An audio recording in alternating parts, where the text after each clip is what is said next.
Episode की शुरुआत में हम लोग देखते हैं कि डल्पो कांग के पास जाता है और क्योंकि उसने जब डुक्सू के कॉन्टैक्ट लिस्ट में जेमियोंग का नंबर देखा था तो उसे शक हो गया था कि जेमियोंग ने ही उसका मर्डर किया है। इसीलिए वो कांग से पूछता है कि क्या होगा अगर मेरे भाई ने किसी का मर्डर किया हो तो। जिस पर कांग पहले तो शॉक होकर दरवाजा बंद करता है और बोलता है कि मुझे लगता है कि तुम्हें इस पर पूरी तरह से जांच पड़ताल कर लेनी चाहिए, उसके बाद ही किसी नतीजे पर पहुंचना चाहिए। वहीं हम लोग जेमियोंग को उस बच्चे के पास देखते हैं जो उससे पूछता है कि म्यूंग क्या तुम ठीक हो। तभी वो एकदम से बेहोश हो जाता है, जिसे देखकर सब लोग काफी घबराने लगते हैं। और जब जेमियोंग को एम्बुलेंस में ले जाया जाता है तो उसके साथ ईना भी बैठी थी ताकि वो उसका इंटरव्यू ले सके। अब जैसे ही एमएससी ऑफिस में सब लोगों को पता चलता है कि उनके हाथ बहुत ही बड़ी खबर लगी है तो सब लोग काफी खुश होते हैं और अब बियोम को रिपोर्टिंग करने का काम दिया जाता है। वहीं हम लोग देखते हैं कि जब यूरी और डल्पो बाहर खड़े थे तभी वो काफी सारे पुलिस वालों को कहीं जाते हुए देखते हैं और डल्पो की आंखों के सामने से जेमियोंग का ट्रक निकलता है, जिसे देखकर डल्पो काफी ज्यादा घबरा जाता है और पूछने लगता है कि उसके भाई को क्या हुआ है। अब जैसे ही उसको पूरी बात पता चलती है तो वो सबसे पूछने लगता है कि उसको किस हॉस्पिटल में ले जाया गया है, पर ये बात किसी को भी नहीं पता थी। इसीलिए अब डल्पो सभी हॉस्पिटल चेक करने के लिए भागता है। वहीं जब एम्बुलेंस में जेमियोंग की आंख खुलती है तो वो काफी ज्यादा घबराया हुआ था और बार बार उस बच्चे के बारे में पूछ रहा था। थोड़ी देर बाद जब डल्पो हॉस्पिटल में पहुंचता है तब उसे पता चलता है कि वहां पर जेमियोंग को नहीं लाया गया है। तभी उसकी नजर टीवी पर पड़ती है जिसमें बियोम इस पूरी घटना की खबर दे रहा था। साथ ही साथ वो बताता है कि जेमियोंग के हाथ में फ्रैक्चर हुआ है और बस उसके सर पे हल्की सी चोट आई है। ये सुनकर डल्पो की जान में जान आती है और वो उस हॉस्पिटल में जाने लगता है जहाँ पर जेमियोंग था। आगे हम लोग देखते हैं कि जब इना जेमियोंग के पास जाकर उससे पूछती है कि क्या आप इंटरव्यू दोगे तो जेमियोंग उसकी तरफ काफी अजीब तरह से देखता है क्योंकि वो चाओ की बेटी थी, लेकिन वो उसे हाँ कर देता है। और वहाँ पर उनका कैमरामैन सोच रहा था कि मैंने इस आदमी को पहले भी कहीं देखा है। फिर इंटरव्यू के दौरान जेमियोंग इना को सब बताता है, साथ ही वो उसे अपनी पास्ट लाइफ के बारे में भी बता देता है, जिसे सुनकर इना को काफी बुरा लगता है और कैमरामैन को काफी शर्मिंदगी महसूस होती है क्योंकि वही पहले चाउक का कैमरामैन था और इसी कैमरामैन के साथ मिलकर चाउक ने मिस्टर किम वाली न्यूज को कवर किया था। अब जब इना वहाँ से जा रही थी तभी वहाँ पर डल्पो आता है और उससे बाहर ले जाकर बोलता है कि तुम प्लीज जेमियोंग से दूर रहना क्योंकि वो बहुत ज्यादा ही खतरनाक है। अब पहले तो इना को कुछ भी समझ नहीं आता, तब डल्पो उसे बताता है कि मैं तुमसे बहुत ज्यादा प्यार करता हूँ और मैं तुम्हारे लिए कुछ भी गलत नहीं चाहूंगा, तो प्लीज तुम मेरी ये बात मान लो। जिस पर इना मान जाती है। अब इना उसे बोलती है कि तुम्हें ये बात जल्द से जल्द चॉय को बता देनी चाहिए कि तुम मुझे प्यार करते हो और मैं मानती हूँ कि वो थोड़ा गुस्सा करेंगे लेकिन हम किसी न किसी तरह उन्हें जरूर मना लेंगे। ये सुनकर डल्पो को काफी अच्छा लगता है। आगे जब इना बियोम के साथ अपने ऑफिस पहुंचती है तो चाउक उसे लिफ्ट से जाते आते बोलती है कि तुम दोनों ने बहुत ही अच्छा काम किया। इस बात को सुनकर इना को यकीन नहीं होता कि उसकी मॉम ने उसकी तारीफ की। इस वजह से ये दोनों दो बार उनसे सेम चीज बुलवाते हैं। तब चाउक उससे पूछते है कि तुम्हें वो हील्स कैसे लगी जो मैंने तुम्हारे डैड के थ्रू तुम तक भेजी थी। इतने में ही चाउक की लिफ्ट चल पड़ती है, पर अभी ना बहुत ज्यादा ही खुश थी और उसे खुश देखकर बियोम भी काफी खुश होता है। थोड़ी देर बाद जब जेमियोंग का इंटरव्यू सबके सामने लेकर आया जाता है जिसमें उसने अपने डैड की पूरी कहानी बताई थी, इसी कारण से उसे काफी सारे अवार्ड्स दिए जाते हैं।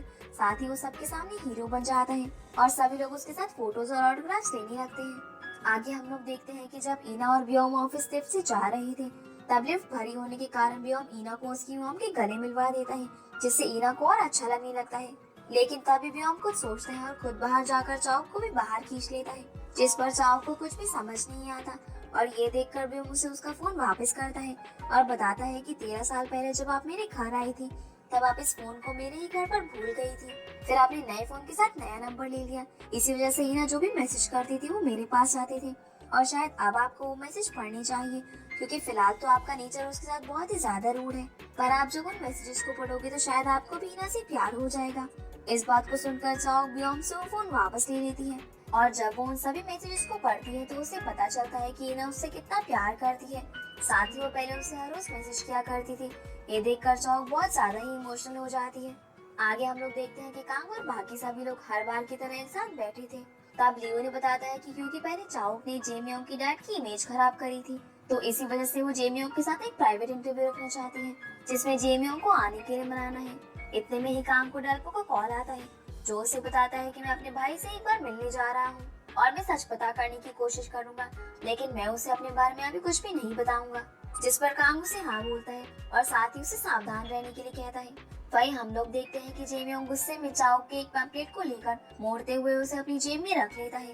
लेकिन ये सब वो कैमरामैन भी देख लेता है जिसका नाम जो था, जिसे देखकर जो समझ जाता है कि जेमियोंग के इंटेंशन सही नहीं है। इसी वजह से वो जाकर चाओ को इस बारे में सब बता देता है।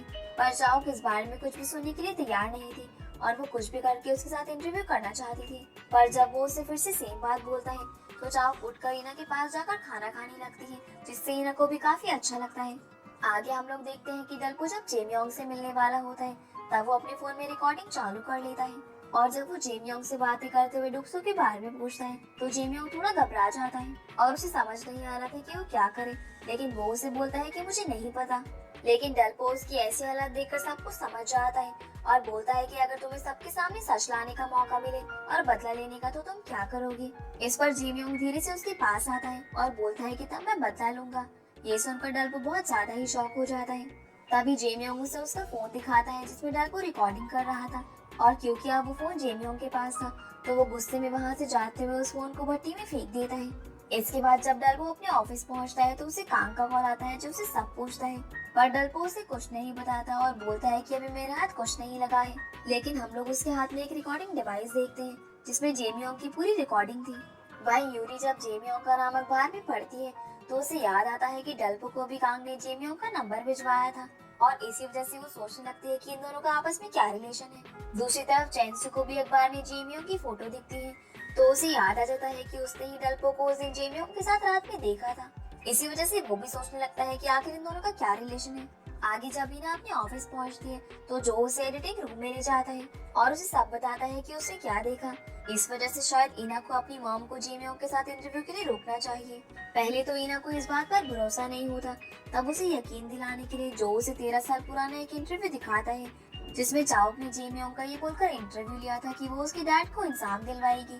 लेकिन बाद में चाओ ने जाते वक्त ये बोला कि हमें किम से कोई भी लेना देना नहीं है, उसे निर्दोष साबित कर कोई भी फायदा नहीं मिलेगा। इसीलिए तो वही क्लिप्स यूज करना जिसमें जेमियोंग ने बोला है कि मेरे पापा वापस आ जाएं, जिससे हमारे चैनल की टीआरपी बढ़ेगी। इस बात को जेमियोंग भी पीछे से सुन लेता है जिस वजह से वो गुस्से में चाओ पर हमला कर देता है और तब वो किम की ट्रॉफी से चाओ को मारने ही वाला था लेकिन वो रुक जाता है।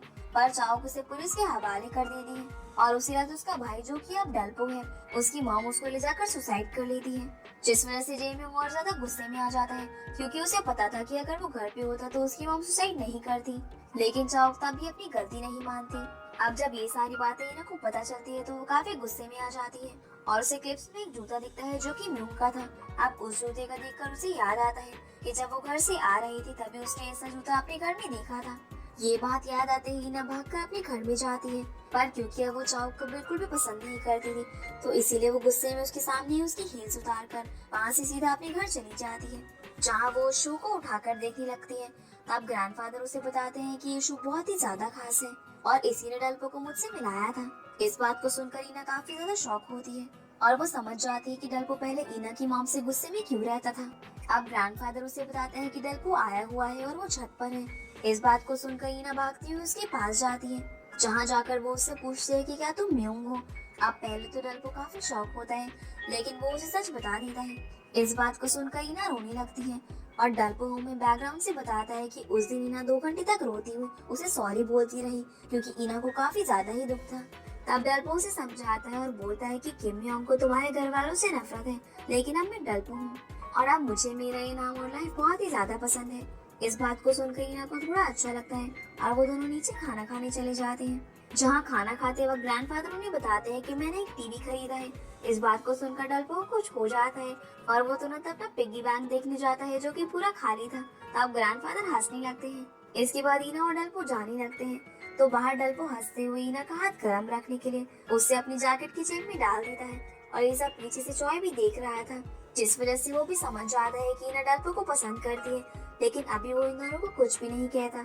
आगे जब डल्पो अपने ऑफिस पहुंचता है तो कांग उससे वही रिकॉर्डिंग डिवाइस मांगता है जिसे डल्पो पहले तो देने से मना कर देता है लेकिन कांग उससे वो जबरदस्ती ले लेता है। दूसरी तरफ हम लोग देखते हैं कि जब ईना अपने ऑफिस पहुंचती है तो वो उस लिफ्ट में नहीं जाती जिसमें उसकी मॉम थी और ये देखकर भी उनको काफी अजीब लगता है और वो भी उस लिफ्ट से उतर कर ईना से इस बारे में पूछता है, लेकिन वो उसे कुछ भी नहीं बताती। तब लिफ्ट में कैमरामैन जो चाओ को परेशान देखकर उसे बता देता है कि उसे ईना को 13 साल पहले वाली वीडियो दिखा दी। ये सुनकर चाओ गुस्से में उसे वहाँ से भगा देती है। वही जब कांग उस रिकॉर्डिंग को सुनता है तो वो सोचता है कि हो सकता है कि जेमियोंग ने किसी को मारा हो, पर अभी वो इस बारे में किसी को ना बताने का फैसला करता है, क्योंकि वो जानता था कि ये सब डल्पो को अच्छा नहीं लगेगा और इसी वजह से वो उसे सब कुछ पता करने को बोलता है। साथ ही वो उसे वो डिवाइस वापस करते हुए बोलता है कि ये तुम्हारे ऊपर है कि तुम इसके बारे में सबको बताना चाहते हो या नहीं। आगे हम लोग पास में एक सीन देखते हैं जिसमें न्यूज की सभी बातें सुनकर चॉय छोटे डल्पो से मीडिया वालों के पास जाने के लिए बोलता है, पर डल्पो वहाँ जाने से मना कर देता है। इसके बाद सीन थोड़ा साल आगे जाता है जहाँ चॉय वापस से डल्पो से उसके घर वालों के बारे में पूछता है, पर डल्पो इस बार में बात करने से अभी भी मना कर देता है। और अब क्योंकि जॉय भी डल्पो को पसंद करने लगा था तो वो आगे इस बारे में उससे कुछ बात नहीं करता। फिर वो ग्रैंडफादर से पूछता है कि अगर हमारे परिवार वाले ने हमसे कोई चीज छुपा रखी हो और वो हमें इस बारे में नहीं बताना चाहता तो हमें क्या करना चाहिए। इस बात को सुनकर ग्रैंडफादर को लगता है कि जॉय उनके बारे में ही बात कर रहा है, इसीलिए वो जॉय के चुराए गए पैसे वापस कर देते हैं। दूसरी तरफ जब डल्पो पुलिस स्टेशन पहुंचता है तो वहाँ पर यूरी पहले से ही थोड़ा दूर खड़ी होकर चैंगसुक की बातें सुन लेती है ताकि उसे कोई केस मिल सके। अब अंदर चल रही बातों से डल्पो और यूरी को पता चलता है कि चैंगसुक को जेमियोंग पर शक है कि उसी ने ही डुंगसो का मर्डर किया है, पर इस बात पर उसके सीनियर इनकार कर रहे थे क्योंकि जेमियोंग अब एक सिविल हीरो बन गया था और उस पर उंगली उठाने से पहले उन्हें कोई ना कोई सबूत चाहिए होगा। इस बात को सुनकर चैंगसुक परेशान हो जाता है। वही हम लोग देखते हैं कि ईना के पास चाओ आती है और उससे पूछते हैं कि तुम मुझसे इतना रूड बिहेव क्यों कर रही हो। इस पर ईना उसे बताती है क्योंकि आपकी वजह से एक पूरी फैमिली बर्बाद हो गई और तुम्हें उसकी जिम्मेदारी लेनी चाहिए थी, लेकिन तुमने वो नहीं ली, इसीलिए शायद तुम्हें कोई भी पसंद नहीं करता। इन बातों को सुनकर चाओ को अच्छा नहीं लगता, पर वो ईना को बिना कुछ बोले हुए वहाँ से चली जाती है। आगे हम लोग सोरा को देखते हैं जो कि ब्योम के पास बहुत सारे फोन लेकर आती है जिसमें बहुत सारे केसेस की इंफॉर्मेशन थी। अब उन्हें देखकर ब्योम उन्हें थैंक यू बोलता है और सोरा उससे ईना के बारे में पूछती है, जिस पर ब्योम उसे बताता है कि वो किसी और को प्यार करती है और मैं चाहता हूँ कि वो बस खुश रहे। इस बात को सुनकर सोरा को अच्छा नहीं लगता और वो चॉय की दुकान का पता निकाल कर उसके पास जाती है ताकि वो उसे ईना के बारे में सब बता सके। अब सोरा को अपने सामने देखकर चॉय को पहले तो यकीन नहीं होता, पर तब सोरा उसे सारी बात बताती है और बोलती है कि अगर आपकी मर्जी हो तो मैं ब्योम की शादी ईना से करवाना चाहूंगी। इस बात को सुनकर चॉय कुछ सोचने लगता है और बोलता है कि मैं इस बारे में आपको ईना से पूछ कर बताऊंगा, जिस पर सोरा मान जाती है। आगे जब चॉय अपने घर जाता है तो वो ये सोचकर बहुत ज्यादा ही खुश हो रहा था कि ईना के लिए इतने बड़े खानदान का रिश्ता आया है, लेकिन तभी उसे याद आता है कि ईना डल्पो से प्यार करती है। इसी वजह से वो उसे फोन करता है और उससे पूछता है कि क्या तुम सच में डल्पो से प्यार करती हो, जिस पर ईना उसे हाँ बोलती है और साथ ही ये भी बोलती है कि मैं उसी से शादी करूंगी। इतना बोलकर ईना फोन काट देती है क्योंकि वो उस वक्त डल्पो के साथ थी और वो डल्पो को चॉय से बात करने के लिए कहती है, जिस पर डल्पो मान जाता है। अब जब डल्पो चॉय से मिलने जाता है तो चॉय उसे बोलता है कि अगर तुम चाहते हो कि तुम ईना से शादी करो तो प्लीज पहले मुझे अपनी फैमिली के बारे में बताओ, जिस पर डल्पो उसे सच ना बताते हुए बोलता है कि मेरे परिवार की डेथ हो गई थी और उनके मरने के बाद मुझे किसी भी रिश्तेदार ने अपने पास रखने से मना कर दिया, इसी वजह से मैं वहाँ पर नहीं जाना चाहता था। इस बात को सुनकर चॉय शांत हो जाता है और बोलता है कि अभी मैं इस बारे में सोचूंगा, तो इस वजह से अभी तुम और कुछ मत सोचना। पर चॉय की बात करने के तरीके से हम लोग समझ पाते हैं कि वो डल्पो को ईना के लिए परफेक्ट समझता है। आगे हम लोग देखते हैं कि कांग और उसकी पूरी टीम एक रेस्टोरेंट में जाती है जहाँ पर पहले से ही एमएससी वाले सभी लोग बैठे थे और क्योंकि अगले दिन चाओ की एक कॉन्फ्रेंस थी जिसमें सभी न्यू रिपोर्टर्स को बुलाया गया था, इसी वजह से सब इस बारे में बात करते हुए एक दूसरे को नीचे दिखाने की कोशिश करने लगते हैं। अगले दिन हम देखते हैं कि जेमियोंग अपने डॉग को ले जाकर अपने दोस्त के पास जाता है और बोलता है कि मैं अब बहुत ज्यादा ही दूर जा रहा हूँ, तो प्लीज तुम उसका ख्याल रखना। इस बात से हम लोग समझ पाते हैं कि आज की कॉन्फ्रेंस में जेमियोंग कुछ खतरनाक करने वाला है। आगे हम लोग देखते हैं कि कैमरामैन जो ब्योम को भी जेमियोंग की सारी बातें बता देता है, साथ ही वो ये भी बताता है कि आज की कॉन्फ्रेंस में जेमियोंग चाओ को नुकसान पहुंचा सकता है क्योंकि वो उससे काफी नफरत करता है। इस बात को सुनकर ब्योम को उस पर यकीन हो जाता है क्योंकि ईना भी उस दिन ये बात बोल रही थी, इसीलिए वो लोग उसका पीछा करने का डिसाइड करते हैं और उसके घर के पास पहुंच जाते हैं। दूसरी तरफ जब कॉन्फ्रेंस चालू होती है तो वहाँ पर ईना, यूरी और डल्पो भी होते हैं। तभी वहाँ पर वाईजेन वाले रिपोर्टर्स भी अपना मुंह छुपाकर चले आते हैं। आगे जब चाओ बोलना शुरू करती है तो वो बोलती है कि कोई भी न्यूज को हमें उसमें थोड़ा अपना मसाला मिलाना चाहिए ताकि सब लोग उसे बहुत अच्छे से एंजॉय करें और हमारी टीआरपी बढ़े। इन बातों को यूरी रिकॉर्ड कर रही थी लेकिन थोड़ी देर में उसकी ऐसी बातें सुनकर ईना को बहुत गुस्सा आता है और वो सबके सामने क्वेश्चंस पूछते हुए चाओ की बोलती बंद कर देती है और उसे काफी ज्यादा शेमफुल फील करवाती है। फिर वो उसे वही सारे शब्द बोलती है जो उसे डल्पो ने वाईजेन की डिबेट के टाइम पर बोले थे। इसीलिए इन बातों को सुनकर चाओ को बिल्कुल भी अच्छा नहीं लगता और वो वहाँ से चली जाती है। थोड़ी देर बाद वांग उसके पास जाकर उससे पूछता है कि क्या तुम ठीक हो। इस बात पर चाओ गुस्सा करते हुए उसे वहाँ से भगा देती है। वही जब ईना कॉन्फ्रेंस रूम से बाहर निकलती है तो डल्पो उससे पूछता है कि तुमने ऐसा क्यों किया। जिस पर ईना उसे बताती है कि मुझे पता है कि तुम मेरे होते हुए कभी भी उससे कुछ नहीं बोलते, इसीलिए मुझे ये आवाज उठानी पड़ी और कुछ भी करके तुम्हें मेरी मॉम के खिलाफ खड़ा होना पड़ेगा। इस बात को सुनकर डल्पो को काफी अच्छा लगता है और वो बाहर चला जाता है। दूसरी तरफ हम लोग देखते हैं कि जब जेमियोंग अपने दोस्त के घर से बाहर निकलता है तो कैमरामैन जो और ब्योम उसका पीछा करते हैं। लेकिन थोड़ी देर बाद पेट्रोल पंप पर उन्हें पता चलता है कि गाड़ी में जेमियोंग का दोस्त है और जेमियोंग कहीं जा चुका है। इस बात का पता चलते ही ब्योम डल्पो को कॉल करके इस बारे में बताता है कि जेमियोंग वहाँ आया हुआ है। इस बात को सुनकर डल्पो भी काफी घबरा जाता है और अंदर की तरफ भागता है। तब हम लोग देखते हैं कि जेमियोंग गुस्से में ईना के ऊपर हमला कर देता है, लेकिन इतने में ही वहाँ पर डल्पो पहुँच जाता है और जेमियोंग को रोकने की कोशिश करता है, पर जेमियोंग नहीं रुकता। तब डल्पो उसे बता देता है कि मैं म्यूंग हूँ। इस बात को सुनकर जेमियोंग शॉक हो जाता है और डल्पो रोने लगता है। इसी के साथ ही एपिसोड यहीं पर खत्म हो जाता है।